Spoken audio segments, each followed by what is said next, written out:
Want to shop Walmart Black Friday deals first? Walmart Plus members get early access to our hottest deals. Join now and get 50% off a 1-year annual membership. Shop Black Friday deals first with Walmart Plus. See terms at walmartplus.com.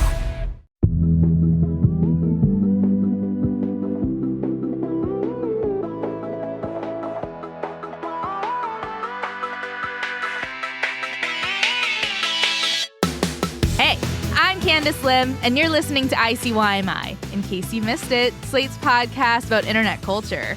And I first off want to say shout out to those of you who are holding space for the lyrics of Defying Gravity while working this holiday week. We are God's strongest soldiers, and joining my infantry are two friends of the pod. On my left is Vox senior correspondent Alex Abad-Santos. Hello, Alex. Hey, thanks for having me. Absolutely. And on my right is senior culture editor for The Atlantic. It's Allegra Frank. Hello, Allegra. Hi, Candice. Thanks for having me. Now, should we burst the bubble and talk about how you two know each other? We used to date. Oh my God! Reunited! Parent trap! Which would be pretty difficult to do since I'm a homosexual, but... But she tried. Allegra actually edited all my copy at Vox for a couple years, and we were little besties, and then we just gossiped about... I would always ask her, I'd be like, is this bad? Was what I write bad? And she'd be like, no. And then she'd be like, okay, it was kind of bad. And then we fix it, and then we get it into like good shape. It was a good time. Good times. Yeah. So you guys were basically dating. I think that's so cute because today we're legends and It's time to give thanks to the internet this year. But first, I have to note that this panel contains some of my favorite culture writers of the game. Therefore, I have to ask, what was your favorite film this year? And I do not mean best. I do not mean what's going to win Best Picture. I truly mean what went platinum on your letterbox this year. Alex, I'll go to you first. Okay, so I have two favorites. One is a very good movie, and the other one's a very bad movie. The very good movie is Dune 2. I love Dune. I am Dune-pilled. I want to know more. I like Zendaya. Everyone is at the top of their game. I was convinced. I roll deep with Club Chalamet. Oh my God. And the second best movie of the year is Madam Web, obviously. Oh, I literally knew you were going to say that. No. See what happens when you date or you are an editor? Okay. See it in my mind's eye. I was like, this boy. Now, do you want to speak on Madam Web? Because I worry you may have some detractors. Do you want to stand on business, Alex? I mean, if you ever wanted to see someone completely checked out of a movie, it's Dakota Johnson in Madam Web. And then it's like, okay, so for the uninitiated, it's a part of the Spider-Man movies. It's like Madam Web's supposed to be kind of a psychic, and the whole thing is like she pulls the strings and tells the future and like gets everyone together. And that's Dakota Johnson, who is like one of the most like kind of, I guess, aloof Nepo babies that's ever existed in Hollywood. And so what you get is like this splendid, like kind of dark comedy where Madam Web just runs vehicles into the bad guy multiple times. And it's just, and then she says things like, I've seen it in the future. You should listen to me. Or he was in the Amazon researching spiders with my mother when she died. It's like the best, worst superhero movie of 2024. I love that. Okay, Allegra, what about you? What is your number one film this year? Well, I do have to say, I saw Madam Web in 4DX, so I actually concur. Good time at the movies, so I support Alex. I don't think it's controversial at all. Wait, how did it feel when she took the ambulance and ran it into the bad guy? Did the seats move? I wish I took some Dramamine. That's all I'll say. It was nauseating. They moved. They like lurched forward. Good time at the movies. It was fun. I would say, I think in terms of impact and what I still think about and reference, I've seen a lot of movies that I think are like objectively great and maybe even better than this one. But I'm going to have to say Challengers. Okay. Good time. Okay. Iconic. Instantly iconic. People still reference it, still quote it. Zendaya, amazing, funny, dramatic, hot. It's just a great movie. It maybe like I have some problems with it, but I saw it like twice in theaters. really wanted to keep going, had to be stopped. Like, I had a good time with Challengers. Oh, okay. So fun fact. That is my favorite film of the year because I kind of feel like, first off, it hit me at a time where life was so chaotic that I was like, this is the culture I need to distract myself from reality. And so I went 3 times in 5 days. And that's when I knew I needed to check in. I needed to check in. I just love the way that it became my entire personality. Like, I would come home, watch edits. I'd read the script. I'd be like, oh my God, I missed that scene. I have to go back. I would go back. And I'd be like, wait, I need to go watch the edits one more time. And it was my everything. And I felt like a teenage girl. And I finally understand the Mike Feist of it all. I truly did not get him until this film. And I said, Art, you're crazy and I love you. He's so cute. He's so I love cute. Him. And that they're all so cute. Well, that also kind of brought up like the rat-faced boyfriend. The rat boyfriend. Yes. Oh my God. Exactly. Like so many things that it spurred this year. Like skorts. I have so many more skorts now. Yeah. I saw a woman with a tennis racket yesterday. Mm-hmm. Do you think she had a tennis racket last year? I don't think so. No, like no That's offense to Michelle Obama, but challengers did the one thing this country couldn't encourage me to do, which was exercise, and therefore it really made me feel not left behind. And so challengers, I see you there. Dune. I guess basically what we're saying is we love Zendaya and that's it. She won 2024. That's it. Yeah, absolutely. The range. Yeah.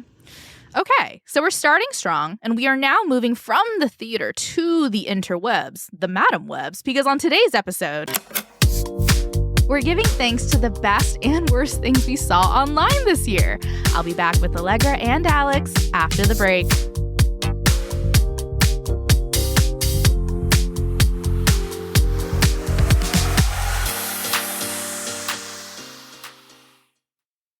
This podcast is brought to you by Progressive Insurance. Do you ever think about switching insurance companies to see if you could save some cash? Progressive makes it easy. Just drop in some details about yourself and see if you're eligible to save money when you bundle your home and auto policies. The process only takes minutes, and it could mean hundreds more in your pocket. Visit Progressive.com after this episode to see if you could save. Progressive Casualty Insurance Company and Affiliates. Potential savings will vary, not available in all states. It's always fun to dive into the latest rumors, like who's dating who, and who will be on the next season of our favorite show. Well, here's one rumor to squash, the idea that Discover isn't widely accepted. Truth is, Discover is accepted at 99% of places that take credit cards nationwide. That means it's accepted basically anywhere across the country. Don't pay attention to every rumor out there, but remember, it does pay to discover, based on the February 2024 Nielsen report. Learn more at discover.com/creditcard. Hey there! If you love our podcast, then maybe you should consider subscribing to Slate Plus to immediately unlock bonus episodes.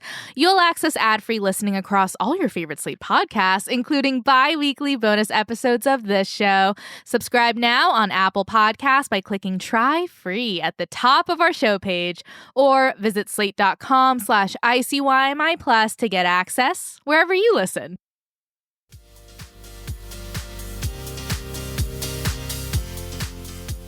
And we're back. I'm here with Allegra Frank and Alex Avad-Santos. Okay, so this episode is our Thanksgiving special. It's an annual tradition unto which we each bring a side, a main, a dessert to represent our favorite things we saw online this year. So I want to start with the question, what was your earliest internet memory of 2024?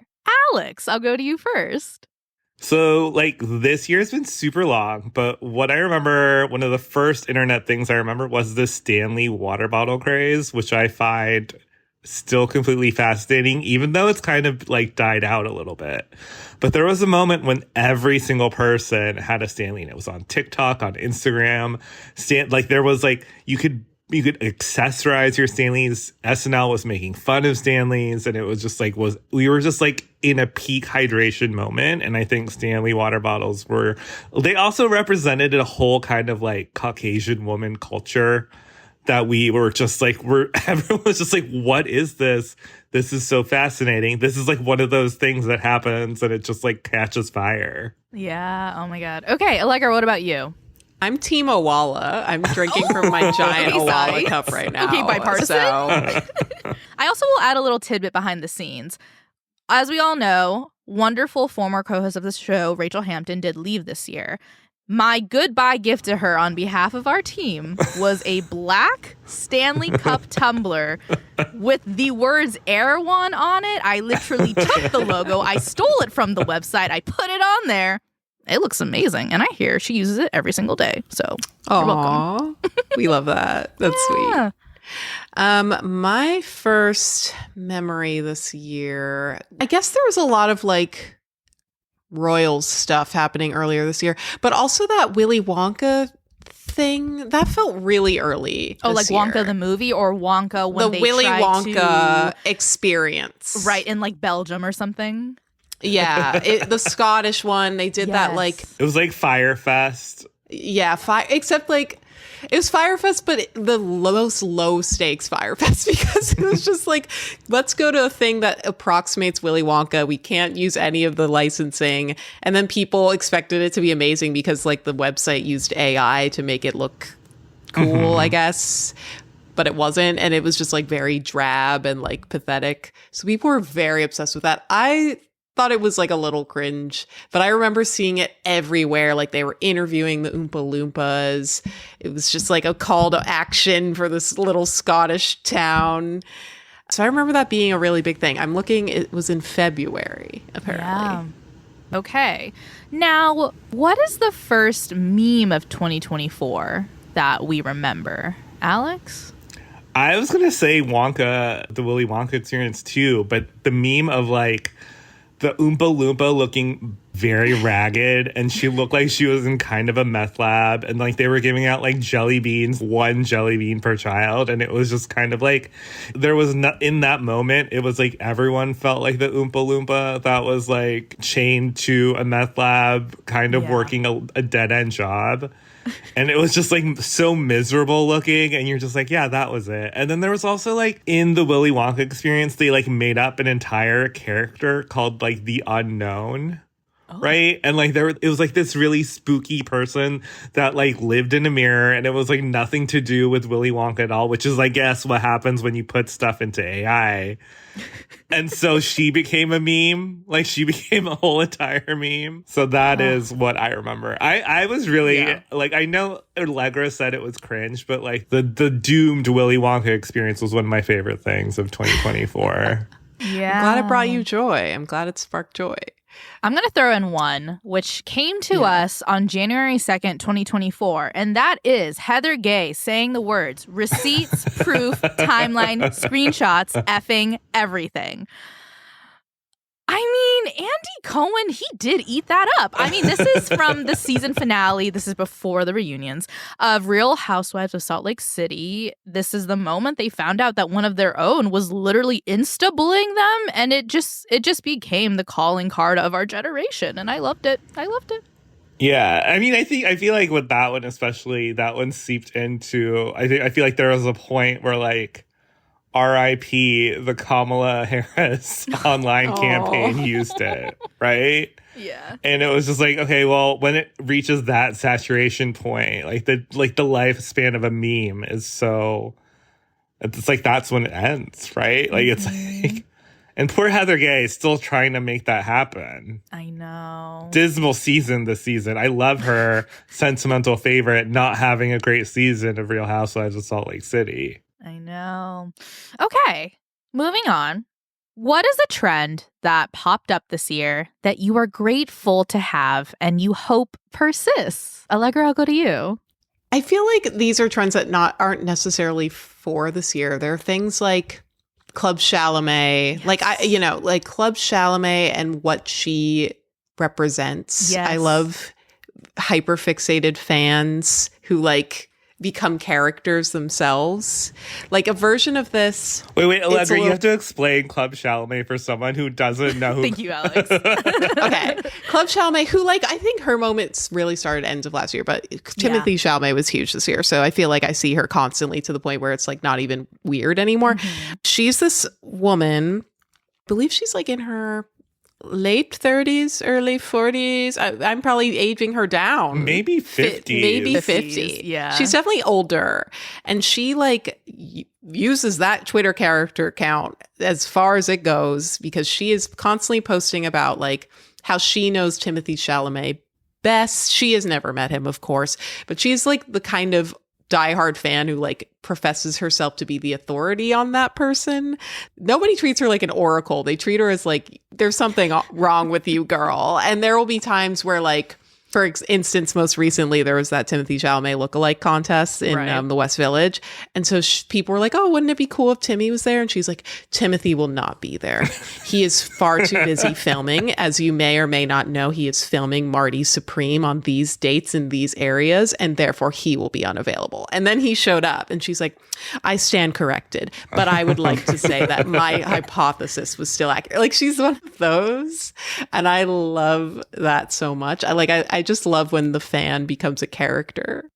She also tweeted the other day, or she's in Paris right now, and she was like, I'm visiting France, the ancestral home of Timothée Chalamet. And you're like, the whole arc of her universe bends towards Timothée Chalamet, which is kind of like a weird thing, but also like, we were just like, oh, this is weird. This is so weird. And then it hits a tipping point where it like comes back around. You're like, actually, she kind of rules. No, she does. I will say I've had an interesting relationship with Club Chalamet because I think there are 4 moments that made me flip-flop on her. The first one being Kylie Jenner and Timothée Chalamet appearing at the Golden Globes together. That sparked something within her that therefore sparked something within all of us. Where she was like defending him, but also being like she's morally corrupt. It was a whole thing. And then we come to the lookalike contest, unto which she says, this benefits me in ways you cannot imagine, a line that I really will bring into the new year. I also want to bring up the fact that she may or may not have worked in the 9/11 building. I'm sorry. Really? In the World Trade Center? So I missed that part. So I think this was a moment where she was unfortunately, for some reason, talking about 9/11. And she basically talked about how she almost got a job working in the Twin Towers and she almost was going to be in 9/11. And obviously she was not. She didn't get the job. But it was just this moment of like, you're Forrest Gump. Club Chalamet is Forrest Gump. And then the last moment I'll say is that there were some accusations that she may be a Zionist. That was not a great time for her. But then recently, someone accused her of using AI to write all of her captions. And she basically said, no, I'm actually against AI. And I was like, damn it, I think I'm back on the train. So, yeah. Well, no, like she's actually a freelance movie critic also. Yeah. Screw AI. Support artists. Yeah. Like, I just love that we know this much about her. Like, she's just a fan, right? Like, that's incredible. I know. I would also like to just throw in Demure as a fun trend that popped up this year that, you know what? After like 6 months, I kind of enjoy. I like it sometimes. I enjoy it because it eventually circled back to the person who created it, who was true. Who is a trans woman that can now is getting invited to the biggest fashion shows, can pay for everything now. I think those are when those memes feel the best, is when like the person who created it actually gets credit for it. Yeah. I think that's true. Demure was created by someone on TikTok who goes by Jules LeBron. And I think they're living their best life, which is really important. The next question I have is, what is an end of the year trend that you are looking forward to? I do love Spotify Wrapped. I will say I'm giving a shout out to another publication. And you know what? That's fine. I love on Vulture. They do these monthly breakdowns of like, how online were you this month kind of thing. So then it's like, you know, in December, they'll have a quiz of like, here's some moments from November, and it has like different points allotted, and you can kind of like add up if you recognize them. It's like, oh, you had 15 points. You're way too online. Log off, touch grass. And they did an end of the year one. And I think that's just such a smart idea.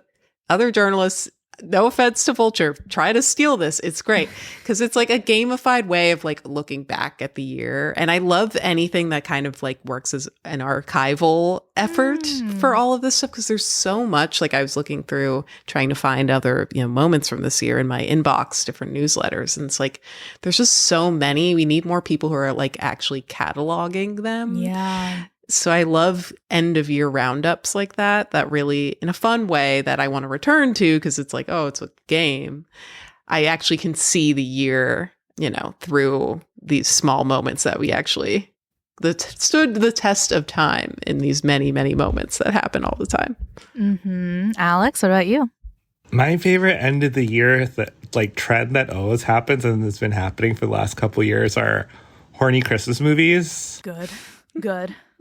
By specifically, if you are a subscriber to Netflix, you may have noticed Hot Frosty and The Merry Gentleman. And it just seems more and more that like Christmas has been outsourced as like the holiday where horny stuff happens, but it's always like low key horny. It's like the main characters are never horny, but it's always like this old lady that comes upon this hot guy and is like, auga. But like the whole thing is just like this impeccably hot man comes out of nowhere as a himbo, falls in love with some like ambitious woman who had to move back to her hometown. And I don't know why, but I love every single one of those movies.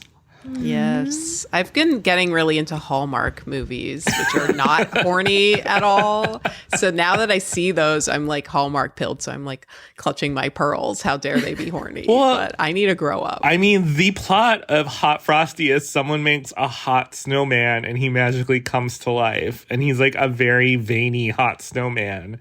And it was also, it like raises the question of who in this town, I think the town is called like Hope Springs, like who in this town is making like horny snowmen with like pets and stuff. Like the whole town is just down for it. Oh and it's just like, that's normal. If you had someone in your town who was capable of that, you would not stop them. You would encourage their art. The general move toward making Christmas so unbelievably horny is funny to me. And I think, I don't know, pop culture is a funny thing. And that is one of my favorite end of year traditions. Yeah, it's the one thing that's going right in this country. And so I bless the gods of Netflix who are stealing the ideas of Hallmark. And that's totally fine. Okay, I'm having such a great time with you guys, but we need to take a quick break. When we come back, I'm going to ask Allegra and Alex about the nichest, horniest things they've seen this year.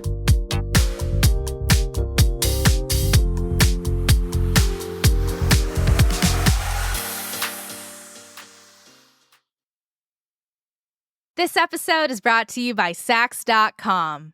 There's joy in finding the perfect gift for the ones you love, but it can be a challenge. Saks.com's holiday gift guide makes it easy. Whether you're surprising your hard-to-shop for sister with a Chloe bracelet bag or gifting your partner a memorable scent from Gucci, at Saks.com, there's holiday inspiration for every personality on your list. I love using Saks.com because it is clean, easy to use, and so fun to scroll around for inspiration. I'm currently on the hunt for a really nice winter coat, and I'm also looking to put together some fun holiday looks, especially with all these Christmas parties coming around the corner. Now, thankfully, Saks has me covered because they have everything my friends have been begging me for, from Le Labo candles to Jo Malone London perfumes. And while I'm there, I might as well throw in these really cute Michael Kors boots I've been dying to gift myself. Saks.com's hand-picked guide can help take the stress out of the holidays. Add instant cheer to your home with some bright decor. Find gifts guaranteed to bring joy to everyone this holiday season at Saks.com.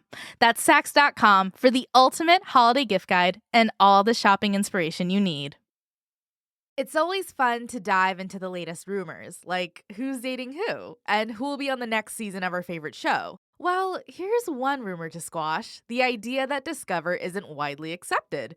Truth is, Discover is accepted at 99% of places that take credit cards nationwide. That means it's accepted basically anywhere across the country. Don't pay attention to every rumor out there, but remember, it does pay to discover, based on the February 2024 Nielsen report. Learn more at discover.com/credit card. Gift the remarkable with Marc Jacobs fragrances this holiday season. From the iconic Daisy and Perfect to the all-new Daisy Wild, Marc Jacobs perfume gift sets include everything she needs to feel special. From her favorite fragrance, plus the matching travel spray. Holiday gifts don't get much more perfect than this. So if you're looking for a gift inspiration these holidays, gift the remarkable with Marc Jacobs.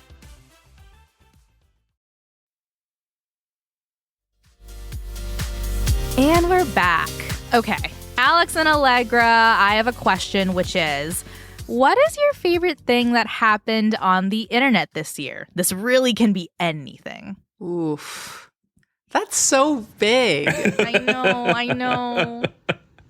Something I liked, I spent a lot of time on Reddit, so I love anything that like creates a conversation. Like there's so many things where it's like, here's a bunch of images. I want to talk about stuff. So I personally loved the It Ends With Us drama. Because there were so many different parts of that. Yes. Like that can be a meme because It Ends With Us is a crazy movie. Yeah. It's so bad.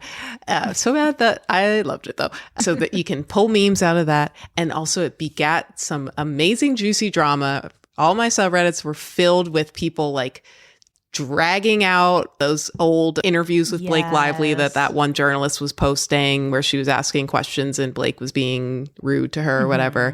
People pulling up those old articles about Blake's plantation wedding, over analyzing her body language, talking about her relationship with Taylor Swift, talking about how she dated Leo DiCaprio. Like it just went so many different directions that went far beyond the movie for far too long, probably. And I loved that so much because it felt like one of those things that happens in my subreddits, like my pop culture subreddits, that like people in my real life, that people outside of that bubble were also talking about because there were so many different prongs. So I love like what feels like a multidisciplinary internet moment like that. Who do you think won that, by the way? Who came out a winner out of the It Ends With Us saga? I mean, probably Jenny Slate came out the best because she's like infallible I and she just got a paycheck and is so not dramatic. I would say whoever produced it and whoever who's making money off of it. They made so much money off of it because I think one of the things that intrigued people was like, we must go see what this movie is about now. Yeah. And they wanted to see if you could pick up the conflict and see if you could like figure out who was mad at who and like if Blake Lively was actually being really mean. It's probably Colleen Hoover who got the best out of this, right? Yeah. Because now there's going to be more Colleen Hoover movies because this one made a ton of money. Nobody's mad at her. People are buying the books because now Blake Lively's face is on them. People are getting the DVD because they want to see the movie and take screenshots. So I think Colleen Hoover, yeah. Okay. I mean, I loved The Idea of You, which was the prime movie that Anne Hathaway was in this year with Nicholas Palazine, who looks like milk. I loved that movie. It was good. It had no right to be that good. Thank you. As if I produced it. Alex, what about you? What's your favorite thing that happened on the internet this year? My favorite thing that happened on the internet this year was all the people posting TikToks of being in storms and having their homes destroyed. So here's the thing that happened, right? Like as climate change has gotten worse, weather has gotten more temperamental and more extreme, and then people have gotten more hard-headed and not heeded the rules. The difference now is people are also fame hungry, so they'll post this stuff on TikTok, and soon you'll be like, oh, what's up with that lady? They gain internet notoriety, like the woman who lived in the concrete house in Florida when Helene hit. And was just I'm not going to evacuate. And everyone was just we want to see what her house looks like. And then they kept posting. Or there was another post from Chicago when they had the tornadoes. And it was just all of this stuff happening. And you got a firsthand eyewitness account about it.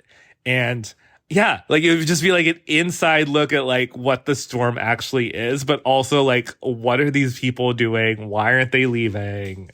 Probably not great for any kind of like risk management or any or like emergency services or FEMA that you have to actually rescue these people.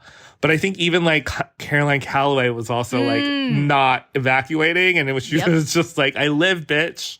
But it's also like it's like this is like the worst part of the internet, but also kind of like you cannot take your eyes away from it. Oh, that's a good one. Okay. What is a niche meme or joke that you wish more people saw?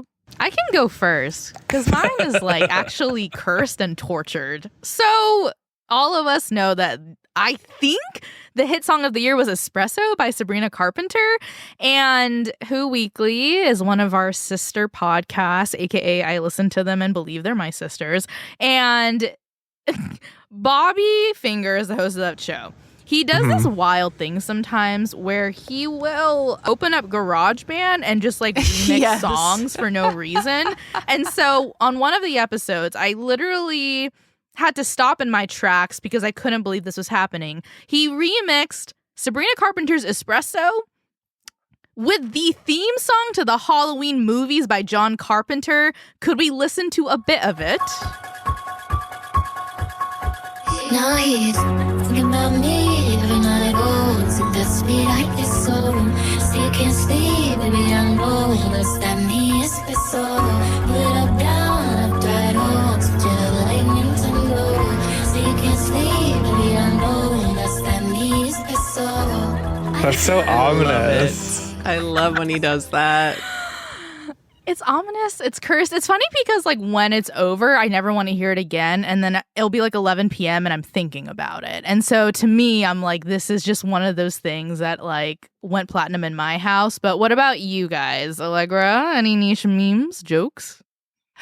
I don't know if this is a joke, but there's this author, Lauren Euler, who probably people who listen to the show have read fake accounts. Yeah. A lot of people hate her. I will not litigate that. I don't know her from Adam, but she has a new book out this year called No Judgment. And so many people don't like her in the book community or on the internet or just in general. And that book got dunked on so much in a way that like, if you care about book cattiness or just like hyper literate cattiness, I guess, where it's like all these people who love books are just being total dickweeds to another author. Like there's something very pleasant. It's like schadenfreude, I guess. Yeah. So there were like so many people tweeting. There was a specific review in Book Forum of her book that was just like going in. And I just love when people like, I love when people throw shade in a way that's like really, really, really smart. Yeah.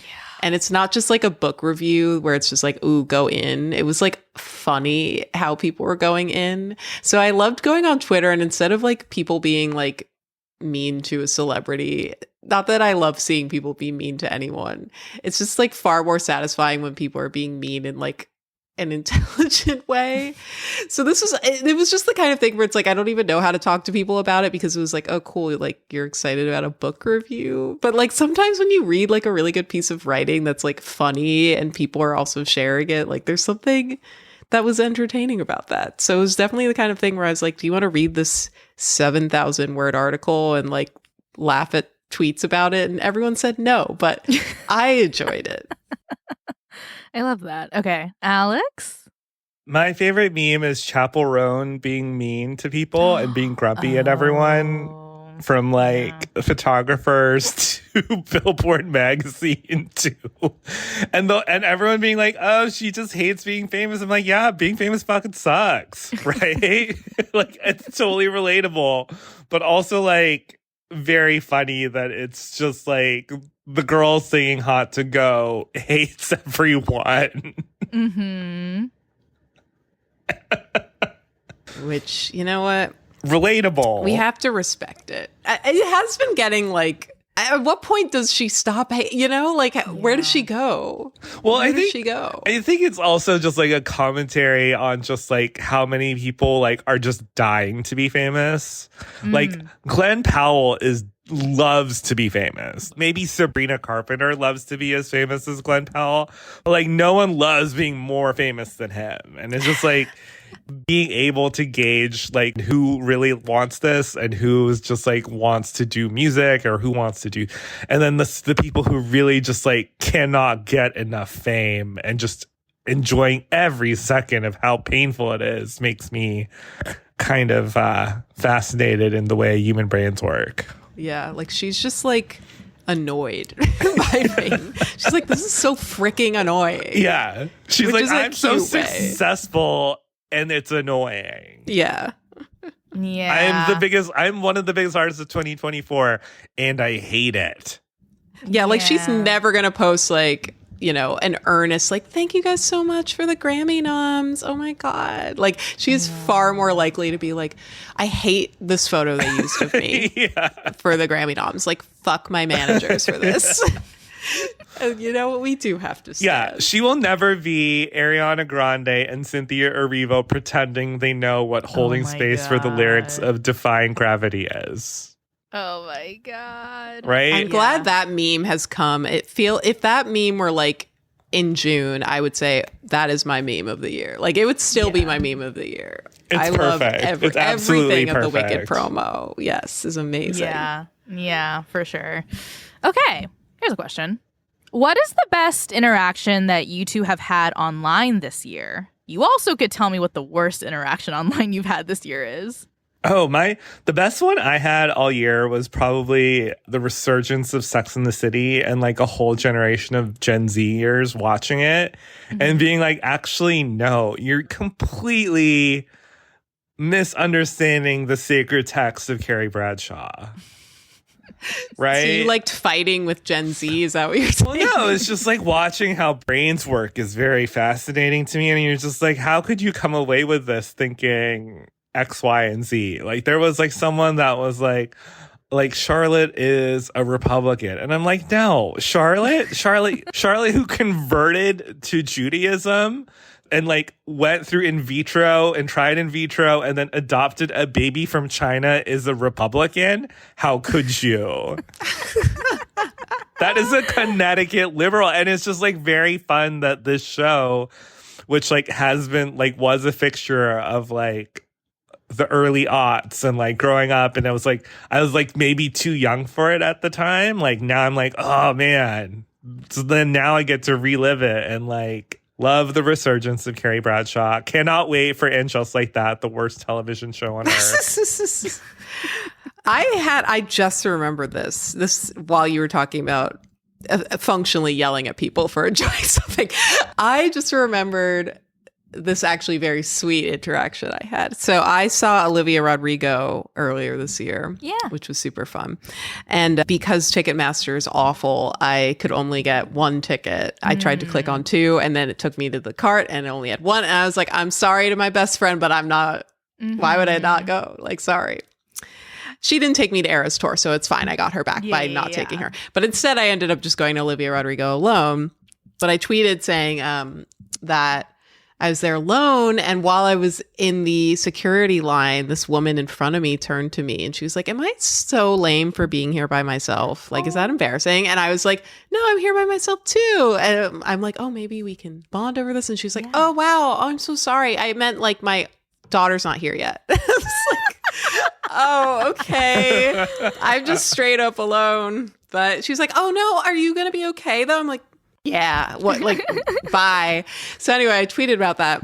And I got so many replies from people who were like, oh my God, I always go alone. Or like, I was so scared to go alone. Like, was it okay? And I was like, no, I had a great time. Or like people also tweeting like, I went to Olivia alone too. And like people replying to each other being like, oh, I had such a good time. Like, what was your favorite song or whatever?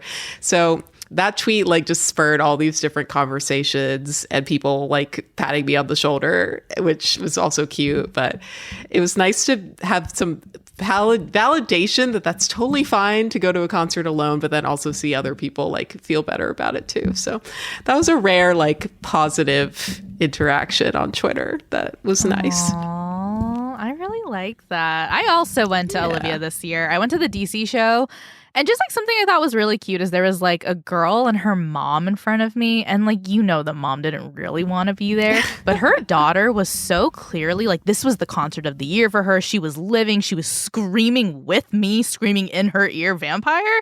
And her mom just kind of looked over at her kind of like, yep, this is parenthood. And I was like, you know what? You're a good mom. You're a good mom, and you guys are so cute, and I had a lot of fun. So, yeah, it was a good time. Amazing. I assume you did not go alone, though. I did go with friends, unfortunately. I was of friends. I was of friends. I feel better about it now. It's fine. Yeah. Okay. What is a tweet or TikTok or IG meme post from this year that is like seared into your brain and possibly forever? Ooh. Okay. One of my favorite cultural figures, especially this year, but in general, is Bald and Dowd. Bald and Dowd, Ali Sivit, stand up. Up. Love her. Yes. Queen. So I love that she was having a moment. Yeah. But she had that tweet that Sabrina Carpenter used on a billboard.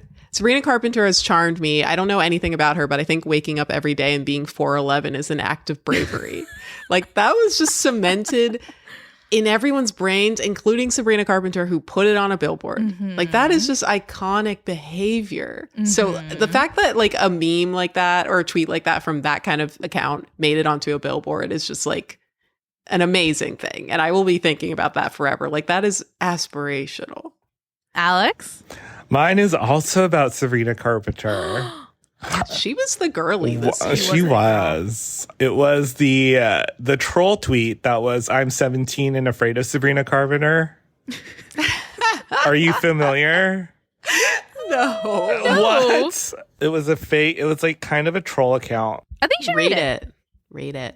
You guys are disgusting and weird for defending a literal weirdo. I'm 17 and afraid of Sabrina Carpenter when she's performing.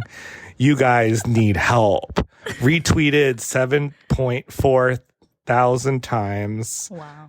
Faved 3.8 thousand times. It is a troll tweet about like how Sabrina Carpenter is performing mature music, and this person took it to a different level of "I'm 17 and afraid of Sabrina Carpenter," which is basically the spoofing the whole idea that like Gen Z are a bunch of like sexless prudes and gonna be a next wave of like Puritanism. So yes, "I'm 17 and afraid of Sabrina Carpenter" is very funny to me. I wish I want to use that like when I'm at the grocery, at the gym, whenever someone asks me how my day goes, I want to be "I'm 17 and afraid of Sabrina Carpenter." Yeah. Okay. Last question of the episode, so make it a good one. Speaking of Sabrina Carpenter, guys, what was the horniest tweet or TikTok we saw this year? I'm on a weird part of the internet where I see a lot of like anthropomorphic animals, I'm sorry to say. So I can't Speak even like weird. I see like sexy Lois Griffin. Like that's what I can't even use TikTok. You're on like Hear Me Out TikTok, aren't you?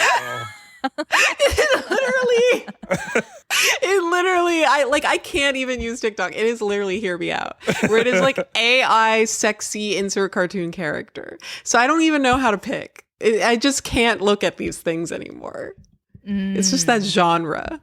Okay, amazing. AI animals in the Hear Me Out category. Amazing. Alex? Wicked related.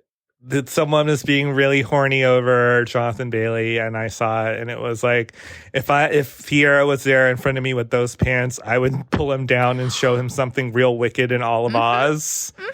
I saw that. Yeah. I love any make it wicked, give me wicked. All I want to talk about is wicked. So yes, that any terminally horny person that wants to incorporate wicked, have at it. Yeah. Wait, what is yours? What is yours? I want to hear yours. Come on, Candice. I will give mine, which is that I would say that 2024 has been a very good year for Los Angeles, the city of which I am from and reside. And one of the biggest developments of my life is that I am now a Dodgers fan because they won the World Series. And not only did they win the World Series, but they had a parade through downtown LA, unto which 2 of their players stood on a double-decker bus shirtless. And Their names are Anthony Banda and Kike Hernandez. I'm a Dodgers fan because there are TikToks of them to the song that's like Este, and they're just dancing and they're happy and they're hot and they're possibly drunk. And they've become so virally hot that it's now a joke of like every time you play that song out loud on TikTok, your husband knows what you're looking at and he does the chores because he's like, it's okay. It's like, we have Anthony Banda at home. It's okay. It's okay.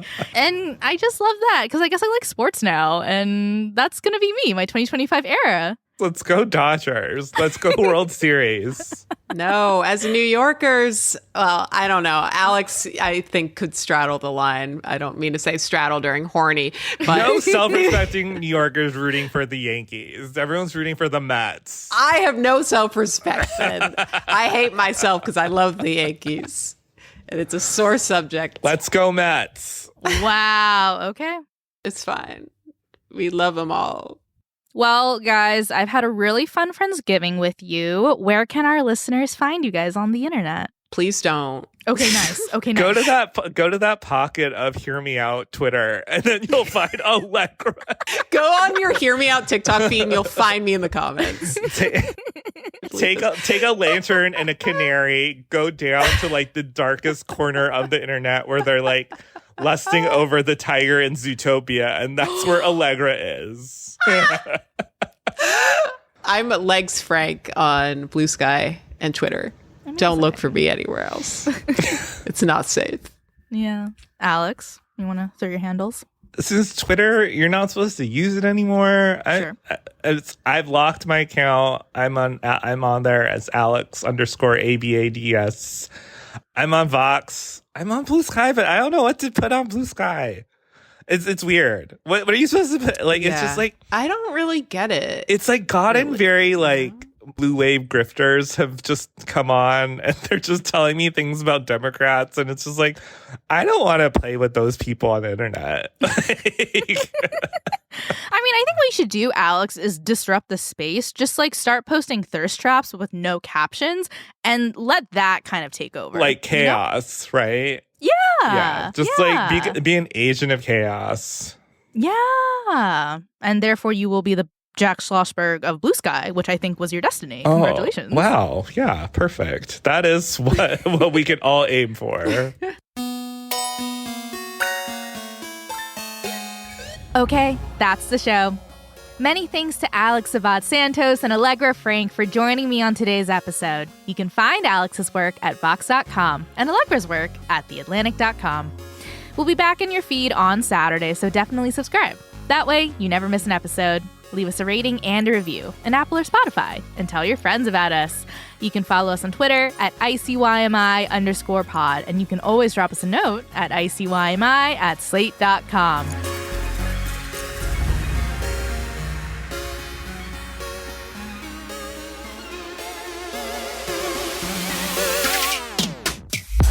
ICYMI is produced by Se'era Spragley Ricks and me, Candice Lim, with production assistance from Alexandra Botti. Daisy Rosario is our senior supervising producer, and Alicia Montgomery is Slate's vice president of audio. See you online or on Hear Me Out Talk. This episode is brought to you by Sax.com. There's joy in finding the perfect gift for the ones you love, but it can be a challenge. Sax.com's holiday gift guide makes it easy. Whether you're surprising your heart-to-shop for sister with a Chloe bracelet bag or gifting your partner a memorable scent from Gucci, at Sax.com, there's holiday inspiration for every personality on your list. I love using Sax.com because it is clean, easy to use, and so fun to scroll around for inspiration. I'm currently on the hunt for a really nice winter coat, and I'm also looking to put together some fun holiday looks, especially with all these Christmas parties coming around the corner. Now, thankfully, Sax has me covered because they have everything my friends have been begging me for, from Le Labo candles to Jo Malone London perfumes. And while I'm there, I might as well throw in these really cute Michael Kors boots I've been dying to gift myself. Sax.com's hand-picked guide can help take the stress out of the holidays. Add instant cheer to your home with some bright decor. Find gifts guaranteed to bring joy to everyone this holiday season at Sax.com. That's Sax.com for the ultimate holiday gift guide and all the shopping inspiration you need.